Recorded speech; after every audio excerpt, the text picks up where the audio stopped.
Hello hello welcome back. फेरि पनि धेरै पछि मेरो मिनी भ्लगमा स्वागत छ। कोरियामा चाहिँ कोरियाको नयाँ वर्ष सालनालको छुट्टी भइसक्यो। सो हामी चाहिँ आज सौलमा जाँदैछु नेपाली कन्सर्ट हेर्नलाई। कुमा सागर खोपा ब्यान्ड एकदम एक्साइटेड छु। मलाई दामी लाग्छ त्यो सिङ्गर। कोरियाको एक्सप्रेस ट्रेन टिकट काटेको सिट छैन रहेछ, उबेर जानुपर्ने भयो। मेरो साथी चाहिँ फेरि नाइट गरेर आएको छ हो। Kumar सागरको लास्टै fan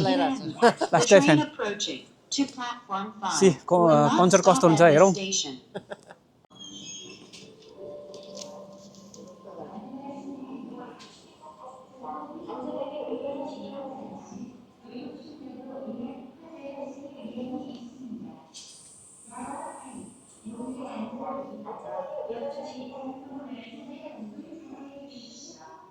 पेन्टिक to soul. हाम्रो सौलको यात्रा एकदम ढिलो छ। सिट नपाएर यसरी सौल जाँदैछु। घरैमा बस्नु पऱ्यो। सौल गाह्रो छ हौ, गाह्रो छ। त साउल स्टेसन अहिले कहीँ जानु पऱ्यो भने टिकटै पाउँदैन, सब बुकिङ भइसकेको हुन्छ।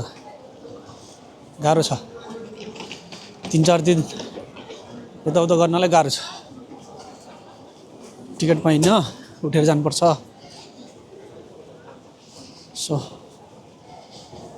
छुट्टीमा अब रमाइलो गर्नै पर्यो, घुम्नु पर्यो।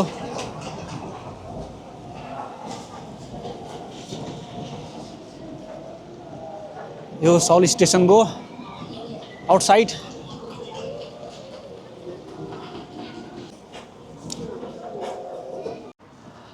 सो अहिले हामी तोङ्गेमुनको बजारतिर यसो हिँडिरहेको छ। यहाँ चाहिँ हाम्रो नेपालीहरूको जमघट ठाउँ हो। सो हरेक प्रोग्राममा यही नै नेपालीहरू जम्मा हुने ठाउँ हो। सो जन चामलिङको कन्सर्टको टिकट पनि बेचिरहेको छु। चामलिङलाई हामी चाहिँ यहाँ कफी खान आएको क्याफेमा। लाते आइस खाइदिउँ। लाते आइस के रहेछ आइस चाहिँ 2टा प्लस गऱ्यो हो बस।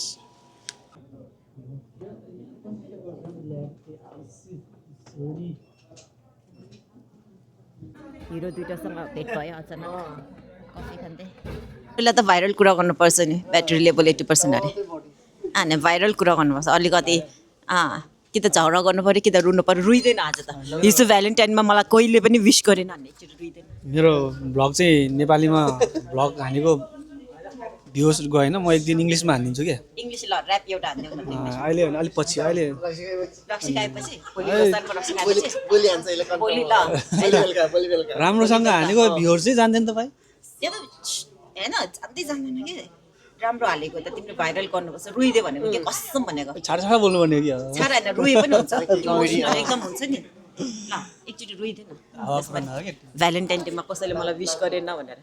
मेरो बुढीले विस गरे। नाङ्बा छाङथुङजी चाहिँ रक्सी खाएर चाहिँ आज चाहिँ एउटा मन्त्र हान्दियो नि त मेरो भ्युज बढ्ने। मन्त्र आफ्नै मन्त्र के भन्छ मन्त्र जपेको छैन। के भन्छ त्यो के मन्त्र जप्ने होला। आज त साँच्ची शिवरात्रि हो नि। जय शम्भु। गाजा होइन भाङ खानुपर्ने थियो कि। कन्सर्ट त ढिलो भयो होला नि तिमीहरूको अब त 5:30 तिर पो मेन ब्यान्ड आउँछ रे। मेन ब्यान्ड पो त्यतिखेर हो रे। कुन ठाउँमा हो र? ए गाडी लिन आउँछ रे। ए त्यसो भए ठिकै रहेछ। हामी चाहिँ कफी खान आएर ठ्याक्क भेट्यो।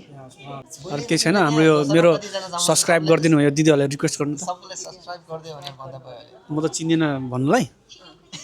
एउटा मैले कतिवटा सब्सक्राइब 1 2 3 4 5वटा सब्सक्राइब देखेँ मैले। भन्नु त तिम्रो सब्सक्राइब हेऱ्यो भने युट्युबमा फेरि गर्दैन नि धेरै भइरहेको धेरै सब्सक्राइबर भएर ओहो धेरै नै फेमस रहेछ त्यही भएर नि हेर्नु झन् फेमस गराउनु पऱ्यो भने त्यहाँ भनिहाल्छ त्यो दिदीहरूलाई मेरो नाम दिएर आइडी दिएर युकी दिदी पासाङ यता भाइको सब्सक्राइब गरिदियो गरिदिनु पऱ्यो भ्युर्सै गएन भ्युसै गएन रे टिकट आयो टिकट बस कतिखेर आउँछौ बस आउनै लागिसक्यो हो हामी कुरिरहेको बस कहाँबाट चढ्ने हो हजुर बस कहाँबाट चढ्ने हो सबै गरी कुरे हो कुरिरहेको ओके थ्याङ्क यू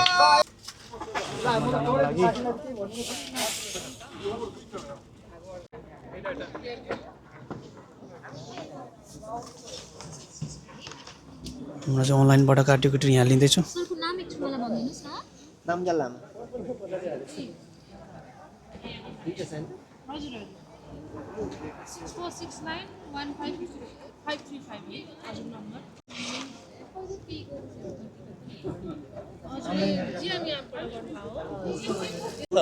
ल यहाँ कोरियामा पनि चटपटे बनाइरहन्छ उहाँले साउनी यो भन्दा मिठो हुने ठाउँ नै छैन भ्याकुम भ्याकुम खै को ल्यायो चटपटे ल यहाँ नेपाली ब्ल्याक सकिन लायो हो साथी हो सकिन लायो नेपाली ब्ल्याक कफी पनि छ है यता हो यता छ कुकुरी कुकुरी यता होइन यो नेपाली ब्ल्याक कफी हो फेरि कुकुरी हान्ने कुकुरी हो नि पिउने कुकुरी फेरि यसको प्याक कता गयो अझ हामी यहाँ कन्सर्टमा भेटेर चाहिँ यहाँ दाजुसँग चाहिँ खुकुरम है खुकुरम कफी कफी अमेरिकन कालो चिया कालो चिया ब्ल्याक कफी लो पत्ते हुँदैन बाहिर हिँड्नु छ हैन उयो नेपाली ब्ल्याक कफी नेपाली हो नि त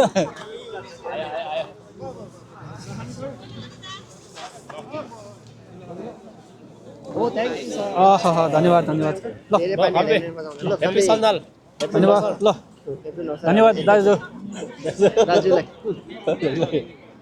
चटपटे लिनुहोस् न चटपटे मलाई त मन पर्दैन यो चटपटे ठिकै छ नि कुकुर भाइ के छ दिजुङले रम त रमै हो ब्ल्याकले पनि मिठो हुँदैन मलाई लाग्छ झेरी पनि मिठो लाग्यो मलाई त्यो ल हामी चाहिँ यहाँ टिकट लिइसक्यौँ अब हामी जान आँटेको खोइ मेरो लागि यसमा ल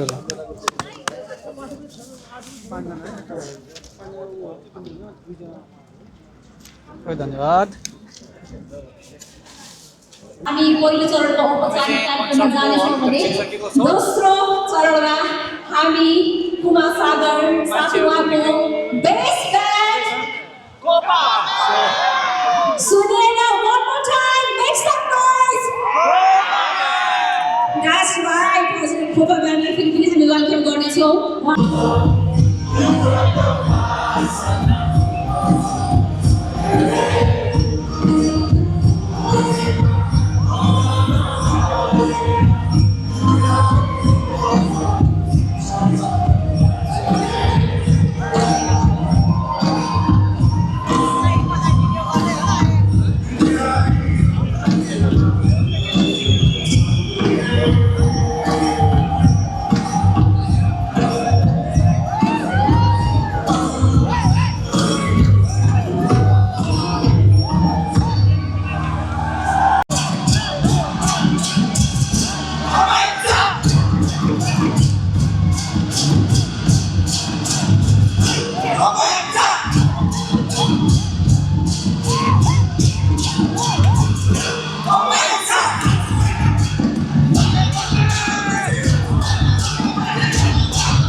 Thank